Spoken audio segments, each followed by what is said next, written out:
Hi everyone. तो इस video में हम लोग देखने वाले हैं डी ब्लॉक एनएफ ब्लॉक के कुछ इंपॉर्टेंट क्वेश्चंस जो एनसीईआरटी के एक्सरसाइज क्वेश्चंस भी हैं और प्रीवियस ईयर में भी बहुत बार पूछे जा चुके हैं। तो हम लोग सिर्फ वैसे क्वेश्चंस को देखेंगे और वो सिलेक्टिव क्वेश्चंस को करेंगे, एक्सरसाइज के सारे क्वेश्चंस को करेंगे जो इंपॉर्टेंट है और जो बहुत बार रिपीट भी हो चुके हैं। तो इसमें सबसे पहले हम लोग देखते हैं जो 8.2 NCERT exercise question d and f block से है। ये 8.2 नंबर क्वेश्चन उसमें है कि why Mn2 plus compounds are more stable.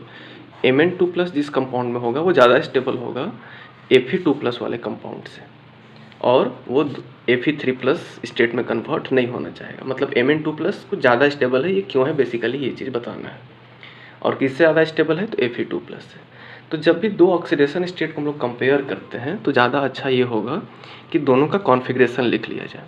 तो कॉन्फ़िगरेशन लिख लेते हैं पहले और उसके बाद प्रेडिक्शन करेंगे कि कौन ज़्यादा स्टेबल है और क्यों है। तो जैसे अगर हम कॉन्फ़िगरेशन लिखें Mn का, मैग्नीज का एटॉमिक नंबर होता है 25। तो फॉर्मेट ये लिखने का होना चाहिए जिससे हम आसानी से लिख भी सकते हैं। पहले आर्गन लिख लेंगे, फिर 3D और 4s, ऐसे पहले ही लिख चुके। आर्गन मतलब 18 क्योंकि इसका एटॉमिक नंबर 18 होता है। अब इसके बाद पहले 4s को फिलअप करना है, फिर 3D को। तो Mn का क्या होगा ना, 18 25 एटॉमिक नंबर है तो पहले इसमें 2 लिख लिए, 18 और ये 2 20 हो गया। और इसमें कितने सारे इलेक्ट्रॉन लिखेंगे कि 25 हो जाए 5। तो आर्गन 3d5 4s2 ये कॉन्फ़िगरेशन हुआ। बट हमको Fe2 प्लस और Mn2 प्लस का कंपेयर करना है। तो Mn2 प्लस का कॉन्फ़िगरेशन क्या होगा, Mn2 प्लस का होगा 2 इलेक्ट्रॉन को रिमूव करना है तो 2 प्लस आएगा। तो कॉन्फ़िगरेशन उसका होगा आर्गन 3d5, ये Mn2 प्लस का होगा।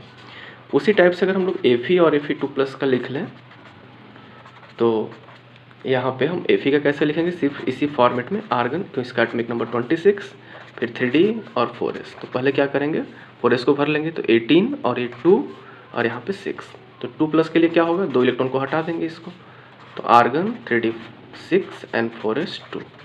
अब क्वेश्चन ये है, तो कॉन्फ़िगरेशन लिखने देख रहे थे बस। बेसिकली हमारा क्वेश्चन Mn और Fe से नहीं है, क्वेश्चन Mn2 प्लस और Fe2 प्लस से है। तो हमारे लिए इंपॉर्टेंट है इसको लिखने की कोई ज़रूरत नहीं हमेशा।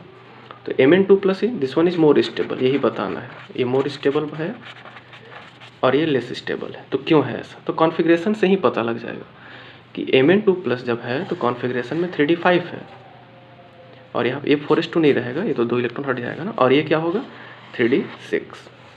तो 3d5 है, ये 3d6 है। तो Mn2 प्लस ज़्यादा स्टेबल इसीलिए है क्योंकि इसके पास d5 कॉन्फ़िगरेशन है, जबकि Fe2 प्लस के पास d6 है। तो d5 इज मोर स्टेबल ना, क्योंकि d5 जो होता है वो हाफ फिल्ड डी ऑर्बिटल है, हाफ फिल्ड डी ऑर्बिटल हुआ ये। तो हाफ फिल्ड डी ऑर्बिटल हुआ क्योंकि डी में 10 रहता है, इसमें 5 है, तो ये मोर स्टेबल होगा।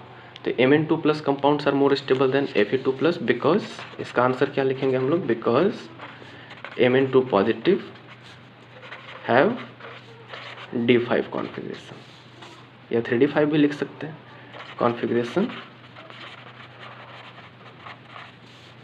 और इसे मेंशन कर देंगे half filled D orbital, half filled D orbital, इसलिए वो ज़्यादा स्टेबल है। Because Mn2 positive have 3d5 configuration और d5 configuration means half filled D orbital, hence it is extra stable. तो इस टाइप से हम लोग क्वेश्चंस को कर सकते हैं, इस टाइप का जो क्वेश्चन होगा। तो और देखते हैं 8.2 नंबर क्वेश्चन के बाद हम लोग देखते हैं 8.6 नंबर क्वेश्चन। तो 8.6 नंबर क्वेश्चन में क्या है कि ऑक्सो अनायन को बताना है जो फर्स्ट ट्रांजिशन सीरीज के हैं, जिसमें कि मेटल का ऑक्सीडेशन स्टेट वही होना चाहिए जो उस मेटल का ग्रुप नंबर होता है। तो इसमें 2 अनायन सबसे इम्पॉर्टेंट है। वैसे कैसे का हम ग्रुप नंबर कैसे पता कर सकते हैं, तो फर्स्ट ट्रांजिशन सीरीज जो है उसका अगर ग्रुप नंबर हमको पता करना है किसी भी एलिमेंट का, तो इसका एक आसान सा ट्रिक है।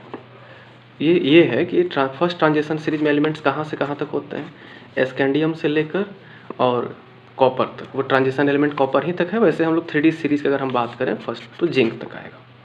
तो अगर ग्रुप बताना है तो ये जो है 21 से लेके 30 तक, तो इसके बीच में जितने भी एलिमेंट्स आते हैं और ये भी सब भी, अगर किसी का भी ग्रुप नंबर बताना है तो एटॉमिक नंबर में से, एटॉमिक नंबर जो उसका होगा उसमें से 18 माइनस कर देंगे।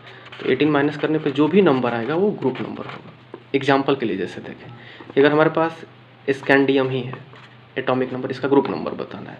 तो एटॉमिक नंबर इसका 21, 18 माइनस कर दिए, इसका ग्रुप नंबर हो गया 3, इसका ग्रुप नंबर 3 होगा। जैसे Mn है, मैग्नीज है, एटॉमिक नंबर 25, तो 25 में से 18 माइनस कर लिए तो ग्रुप नंबर हो गया 7। ऐसे ही अगर हमको पता करना है कॉपर का, तो कॉपर का 29, तो 29 माइनस 18 ये कितना हो जाएगा हमारे लिए 11, इसका ग्रुप नंबर 11 हो जाएगा। तो ऐसे ही हम लोग किसी का भी ग्रुप नंबर पता कर सकते हैं। तो हमको 2 ऐसे अनायन का एग्जाम्पल देना है, और अनायन भी कैसा, ऑक्सो अनायन, मतलब इसमें ऑक्सीजन भी हो और ट्रांजिशन सीरीज का एलिमेंट होना चाहिए उसमें, जिसमें मेटल का ऑक्सीडेशन स्टेट ग्रुप नंबर के बराबर होता है। तो ऐसे 2 कॉमन अनायन है, इसका आंसर जो होगा वो ये होगा। इसके 2 सबसे कॉमन अनायन है, MnO4 माइनस, जिसको हम लोग बोलते हैं पर मैग्नेट आयन, जो पर्पल कलर का होता है, और एक है Cr2O7 2 माइनस, या फिर क्रोमियम का एक और अनायन होता है CrO4 2 माइनस। तो इसमें अगर ऑक्सीडेशन नंबर कोई फाइंड आउट करेगा तो पता लगेगा कि MnO4 माइनस में मैग्नीज का ऑक्सीडेशन स्टेट +7 है, फाइंड आउट करने पे आएगा। इसमें क्रोमियम का फाइंड आउट करेंगे तो +6 आएगा, इसमें भी क्रोमियम का फाइंड आउट करें तो +6 ही आएगा। तो क्रोमियम का ग्रुप नंबर जो होता है वो कितना होता है, एटॉमिक नंबर 24, तो 24 माइनस 18 इसका ग्रुप नंबर 6 होता है। ग्रुप नंबर 6 होता है और इसका ऑक्सीडेशन स्टेट भी इन दोनों में कितना है 6 है, तो ग्रुप नंबर के इक्वल होना चाहिए। वैसे दो आयन बताने थे, तो डाइक्रोमेट आयन हो सकता है इसका आंसर, इसका नाम डाइक्रोमेट आयन हुआ या क्रोमेट आयन, ये दोनों आंसर हो सकता है। एक और अनायन ऐसा भी है MnO4 माइनस, मैग्नीज है इसमें प्रेजेंट, इसमें क्रोमियम प्रेजेंट है, इसमें मैग्नीज का ऑक्सीडेशन नंबर 7 और इसका ग्रुप नंबर भी तो 7 होता है, तो ये इसका आंसर हो जाएंगे। नेक्स्ट क्वेश्चन देखते हैं, कुछ रीजनिंग टाइप क्वेश्चन है ये सब।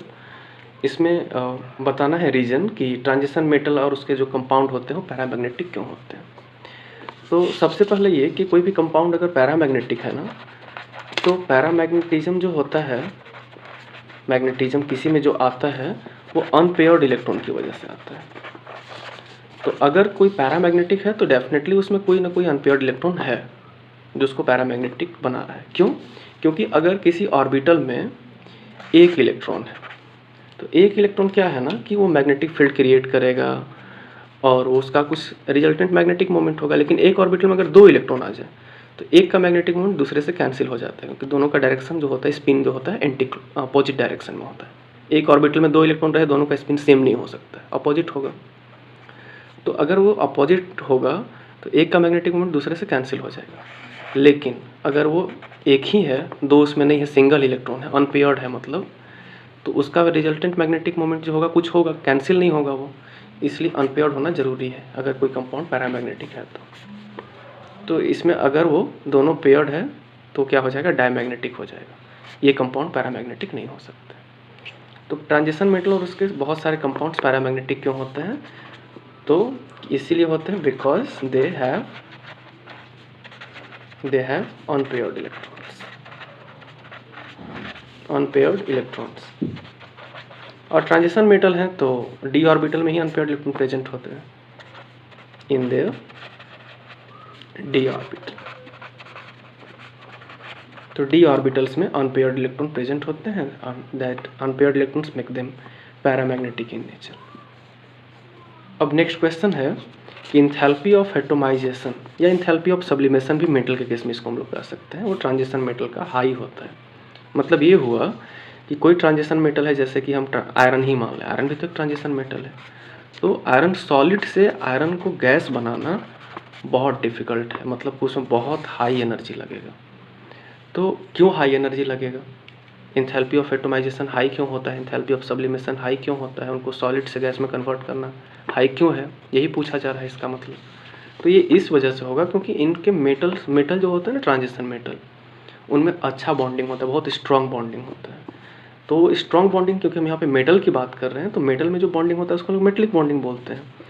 तो बिकॉज, इसका आंसर ये हो जाएगा because of strong metallic bonding, strong metallic bonding, इसको स्ट्रॉन्ग मेटेलिक बॉन्डिंग कह सकते हैं, या फिर इंटर एटॉमिक इंटरैक्शन, कि उनके एटम्स में स्ट्रॉन्ग इंटर एटॉमिक अट्रैक्शन होता है इस वजह से। तो ट्रांजिशन मेटल में स्ट्रॉन्ग इंटर एटॉमिक इंट्रैक्शन होता है, अट्रैक्शन होता है, या फिर उनका मेटलिक बॉन्डिंग बहुत स्ट्रॉन्ग होता है।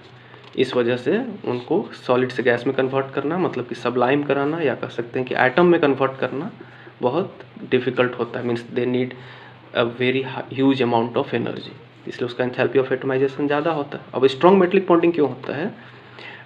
This in turn because of, क्योंकि डी ऑर्बिटल, इसमें क्या होता है ना कि डी ऑर्बिटल का इलेक्ट्रॉन भी बॉन्ड बनाने में हेल्प करता है, इस वजह से वो ज़्यादा स्ट्रॉन्ग बॉन्ड बना पाता है। बिकॉज ऑफ इन्वॉल्वमेंट ऑफ, कौन इन्वॉल्व हो जाता है? D orbital electron in metallic bonding, metallic bonding में उसका भी इन्वॉल्वमेंट होता है। इस वजह से क्या होता है ना कि वो ज़्यादा स्ट्रॉन्ग बॉन्ड बना पाते हैं और उनका एंथैल्पी ऑफ एटमाइजेशन हाई होता है। ठीक है, अब नेक्स्ट क्वेश्चन देखते हैं। ट्रांजिशन मेटल जो होते हैं उनके कंपाउंड जो होते हैं बहुत कलर्ड होते हैं। तो वो कलर्ड कंपाउंड क्यों होते हैं? तो कलर्ड कंपाउंड होने के पीछे रीज़न होता है। इस चैप्टर में कलर का जो रीज़न है डी ब्लॉक में एक्चुअली डी ट्रांजिशन, और एफ ब्लॉक की बात करें तो एफ ट्रांजिशन। तो ट्रांजिशन मेटल जो होते हैं डी ब्लॉक के एलिमेंट, अगर वो कलर्ड होते हैं तो उनमें होता है डी ट्रांजिशन, क्योंकि उनमें डी ट्रांजिशन होता है। और एक चीज़ और इम्पॉर्टेंट है कि डी ट्रांजिशन भी उसी में हो सकता है जिसमें कोई ना कोई अनपेयर्ड इलेक्ट्रॉन हो, अनपेयर्ड होना चाहिए। तो because of d transition as, क्योंकि उसमें अनपेयर्ड होते हैं इसी वजह से वो पैरामैग्नेटिक भी होता है, और अनपेयर्ड है इसी वजह से डी ट्रांजिशन भी हो जाता है, तो फिर कलर्ड होते हैं बिकॉज ऑफ डी ट्रांजिशन। इसमें हम लोग सिंपली लिख देंगे कि डी ट्रांजिशन की वजह से वो कलर्ड होता है। As unpaired electrons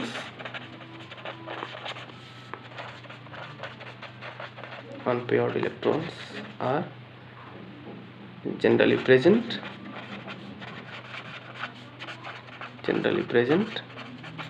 in their d orbital. तो ये इसका आंसर हो जाएगा कि उसके डी ऑर्बिटल में जनरली अनपेयर्ड इलेक्ट्रॉन्स हमेशा प्रेजेंट होते हैं मोस्टली, और वो डी ट्रांजिशन कॉज करते हैं, उनकी वजह से होता है, और वो कलर के लिए रिस्पॉन्सिबल होते हैं। डी ट्रांजिशन का मतलब ये होता है कि डी ऑर्बिटल जो होते हैं इस टाइप से स्प्लिट करते हैं, हम लोग CFT में पढ़ेंगे इसको।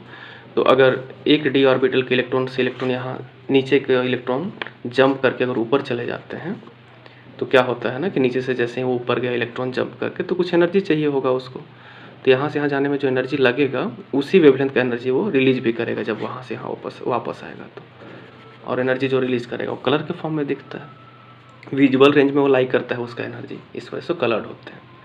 तो एक डी, ये डी है, अगर डी में 5 ऑर्बिटल होते हैं तो 3 को हम यहाँ दिखाएं, 2 को यहाँ, तो एक डी से दूसरे टाइप के डी में इलेक्ट्रॉन का जाना ही डी ट्रांजिशन कहते हैं। डी से डी में जा रहा है इसलिए डी ट्रांजिशन। तो सिंपली इसका आंसर हम लोग ये लिखेंगे बिकॉज ऑफ डी ट्रांजिशन, और ये भी ऐड करेंगे as unpaired electrons are generally present in their d orbital. Next question देखते हैं कि transition metal and their many compounds acts as good catalyst. तो एक गुड कैटलिस्ट वही होता है, गुड कैटलिस्ट एक वही होता है जो अपना ऑक्सीडेशन नंबर बदल सके।